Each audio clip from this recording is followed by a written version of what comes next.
কাবা ঘরের 4টা কর্নার আছে, এর মধ্যে একটা কর্নারের নাম হচ্ছে রুকনুল হাজারিল আসওয়াদ, ব্ল্যাক স্টোন কর্নার।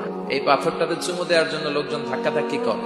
এই হাজারুল আসওয়াদে চুমু দেওয়ার কারণ হচ্ছে এই পাথরে চুমু দিলে যিনি চুমু দেয় তার গুনাহগুলো এই পাথর টেনে নেয়। এই হাজারুল আসওয়াদ পাথর আপনার পক্ষে সাক্ষী দিবে, এটাকে আল্লাহ ঠোঁট দিবে, মুখ দিবে, চোখ দিবে, আর আল্লাহর সামনে দাঁড়িয়ে কিয়ামতের দিন বলবে, আল্লাহ তোমার এই বান্দা তার 2 ঠোঁট দিয়ে আমাকে চুমু দিয়েছিল, এর জান্নাত না দেওয়া পর্যন্ত আমি এই পথকে ছাড়বো না।